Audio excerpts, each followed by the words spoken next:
Hola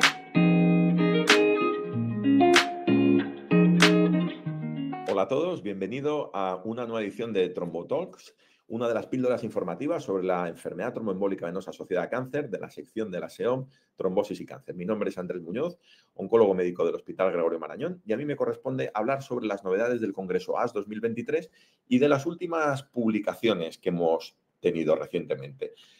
Del Congreso AS 2023 no hemos tenido ensayos clínicos aleatorizados, no hay cambios directos a la práctica clínica y mi principal conclusión es que necesitamos desarrollar ensayos clínicos. Ahora bien, ha habido mucha información procedente de estudios observacionales que nos pueden ayudar en nuestra práctica clínica. El primer abstract que quería comentar es un metaanálisis sobre los biomarcadores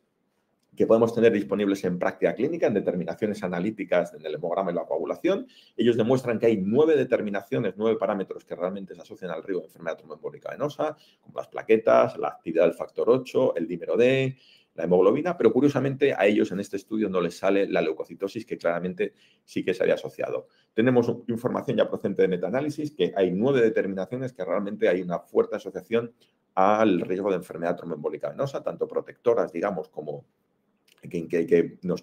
marcan el riesgo, y realmente es un metaanálisis interesante que merece la pena echarle un vistazo. El segundo estudio que me gustaría comentar es un estudio muy provocador en el cual habla que el DNA libre circulante se asocia al riesgo de enfermedad tromboembólica venosa a través de los NETs y que la determinación o la detección del ctDNA circulante, del DNA tumoral circulante, es un factor de riesgo de enfermedad tromboembólica venosa, además de una manera dosis dependiente. Esto se venía o se asocia a la información que teníamos de las células tumorales circulantes y nos hacen pensar que el el DNA tumoral circulante puede ser una herramienta de predicción de riesgo de enfermedad tromboembólica venosa, un factor de riesgo que podamos tener en cuenta. Y en este estudio se demuestra que el DNA tumoral circulante realmente es un factor de riesgo claramente asociado a desarrollar eventos tromboembólicos venosos en el paciente con cáncer.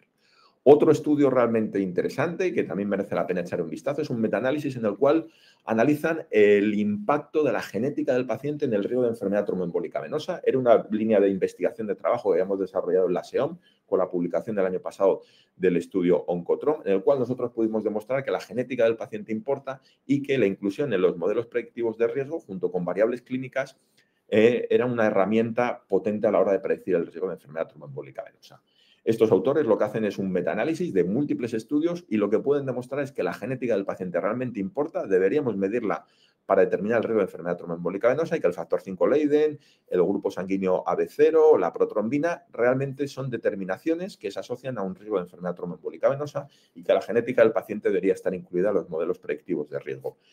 El siguiente paso será hacer modelos predictivos de riesgo incluyendo variables genéticas del paciente, variables genéticas del tumor, junto con variables clínicas, como puede ser el tipo de tratamiento, para generar modelos predictivos de riesgo robustos y mucho más precisos de los que se han desarrollado hasta ahora. Otro estudio también muy interesante, procedente del grupo de Harvard, con más de 10.000 pacientes analizados, que toca el tema de la inmunoterapia del riesgo de enfermedad tromboembólica venosa, un tema muy candente en los últimos 2 años. Parece que parece que estos tratamientos se asocian al riesgo de enfermedad tromboembólica venosa, y el grupo de Harvard lo que analiza es qué ocurre en una serie retrospectiva en su experiencia de pacientes desde el año 2002 hasta el año 2022, desde el año 2009 hasta el año 2022, y lo que pueden demostrar es que parece que hay una asociación de riesgo de enfermedad tromboembólica venosa al uso o con el uso de checkpoint inhibitor, de los inmunoterápicos que estamos utilizando a día de hoy. Parece que se pudiera considerar una nueva toxicidad inmunomediada, y ellos hacen un análisis muy interesante, y es que analizan el riesgo de enfermedad tromboembólica venosa en función de los distintos fármacos utilizados, y parece que el fármaco que tiene mayor riesgo de enfermedad tromboembólica venosa en el paciente con cáncer es el ipilimumab, y el que tiene menor riesgo de enfermedad tromboembólica venosa parece que es durvalumab. Datos interesantes de este estudio con más de 10.000 pacientes, un estudio observacional, y nos genera nuevas hipótesis de los checkpoint inhibitor, parece que se confirman como un factor de riesgo de enfermedad tromboembólica venosa, nueva toxicidad inmunomediada, y que el riesgo es diferente en función del tipo de fármaco que utilicemos. Otro estudio también muy interesante es un estudio desarrollado en linfomas, el cual se demuestra que los linfomas agresivos tienen 3,5 veces mayor riesgo de desarrollar eventos tromboembólicos venosos que los linfomas indolentes, pero sin embargo el impacto en mortalidad es similar. Los pacientes que desarrollan un evento tromboembólico venoso tienen peor pronóstico, tanto si son linfomas indolentes como linfomas agresivos. Y los autores hacen una puntualización que yo creo que merece mucho la pena y en la que pensamos y creemos los especialistas que nos dedicamos a tratar este tipo de enfermedad, y es que la mortalidad no viene dirigida directamente o tiene una implicación directa por el evento tromboembólico venoso, sino lo que está marcando es una peor biología de ese cáncer, una peor evolución, y que realmente es una manifestación de una biología adversa, de un tumor más agresivo y de peor pronóstico. Pero claramente los linfomas vemos que se asocian tanto a linfomas agresivos como linfomas indolentes y un notable impacto en mortalidad, y es otro estudio que merece la pena analizar y ver el notable impacto que tiene esta enfermedad en tumores que, por otro lado, son curables. Otro abstract que proviene del grupo del Memorial Sloan Kettering de Nueva York analiza una gran base de datos que tienen ellos con 35.000 pacientes incluidos. Esto estamos hablando ya de nuevo de Big Data, de datos de vida real y datos masivos, utilizando nuevas técnicas de cálculo, parte de la inteligencia artificial. Y lo que nos analizan es el riesgo de enfermedad tromboembólica venosa, y ellos hacen, digamos, yo me quedaría con dos conclusiones de este estudio. Lo primero, que el riesgo es dinámico, no es un riesgo estático, varía a lo largo de la evolución y que debemos hacer determinaciones analíticas de forma evolutiva para determinar el riesgo de enfermedad tromboembólica venosa. Entonces, estos parámetros que analizamos en Corana, como los leucocitos, la hemoglobina, las plaquetas, debemos analizarlos de forma periódica, y realmente el riesgo es dinámico y debemos hacer evaluaciones periódicas del riesgo. Eso yo creo que es un mensaje claro y evidente cuando utilicemos distintos parámetros analíticos. No deben ser solo utilizados al diagnóstico, sino deben ser utilizados de forma periódica y recalcular el riesgo. Y en segundo lugar, ellos nos demuestran que un parámetro analítico que no hemos todavía tenido conciencia de él asociado a enfermedad tromboembólica venosa, como es la albúmina, es un factor de riesgo muy importante de enfermedad tromboembólica venosa. La hipoalbuminemia se asocia a un riesgo de enfermedad tromboembólica venosa muy significativo y puede ser otra herramienta que nos ayude y a tener en cuenta en la predicción del riesgo y en la inclusión de los modelos predictivos de riesgo. El siguiente estudio que me gustaría también comentar es un abstract que se presentó en ASH en relación con el riesgo de sangrado. Y lo que se puede ver es que la historia de sangrado es un factor de riesgo asociado a sangrado asociado a la terapia anticoagulante. La función renal, la función hepática, la hipertensión no controlada, la historia previa de ictus, la predisposición a las caídas. Estos factores, que son factores, digamos, globales de población general, se asocian a un incremento del riesgo de sangrado asociado a la terapia anticoagulante. Pero los autores también demuestran que variables específicas del cáncer, como son el uso de quimioterapia o el tratamiento oncológico,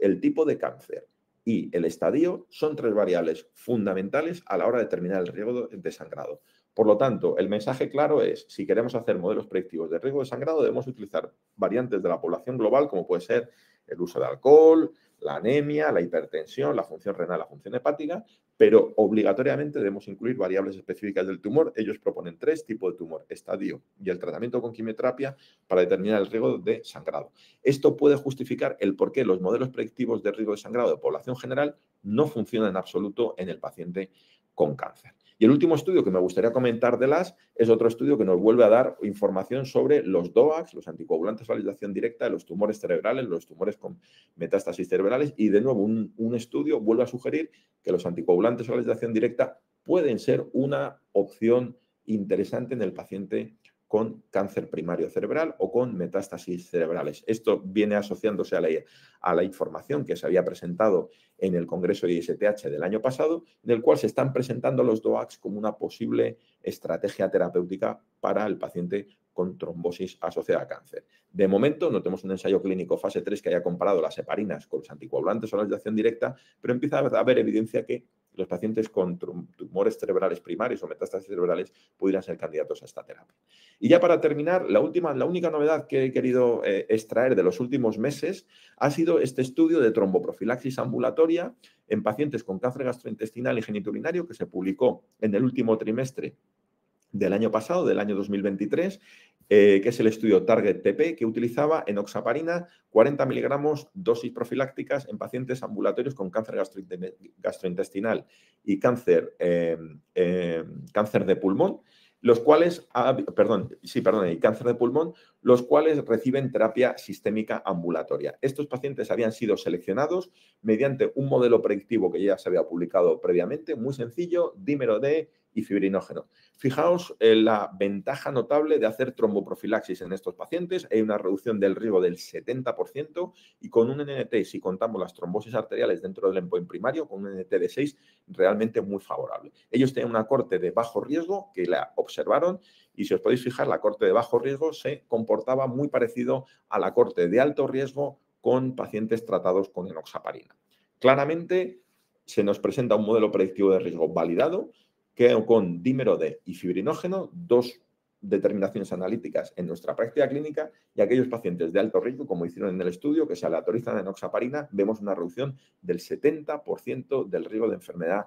tromboembólica venosa. Y vemos que realmente esta estrategia de selección de pacientes realmente nos determina un grupo de pacientes de alto riesgo. Si veis en la diapositiva, los pacientes que no recibían tromboprofilaxis respecto a los pacientes de bajo riesgo tenían un riesgo de enfermedad tromboembólica venosa de 3,33 veces. Realmente esta herramienta parece que es útil, fácil y sencilla de aplicar. Esto es un estudio muy interesante, esta primera parte que habla sobre la trombosis, pero la segunda parte es realmente muy provocativa y es que, a diferencia de otros estudios de tromboprofilaxis, lo que vemos es que los pacientes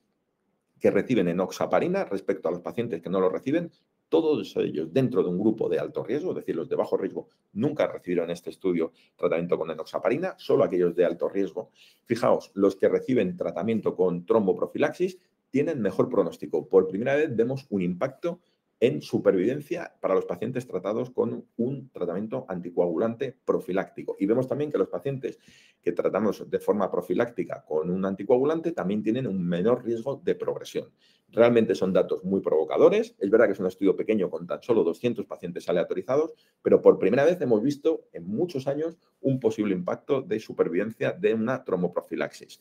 Ya digo, pacientes estratificados con alto riesgo, fibrinógeno y dímero D. Se nos proporciona o se nos propone un nuevo modelo predictivo. Yo creo que deberíamos tener otros ensayos clínicos que confirmen estos resultados antes de llevarlo a la práctica clínica, pero realmente son datos muy provocadores y que vemos por primera vez, ya digo, en muchos años que una tromboprofilaxis pudiera tener un impacto en supervivencia. Por lo demás, nada más, daros las gracias por vuestra atención y espero que sigamos conectados en el siguiente Trombo Talks. Muchas gracias.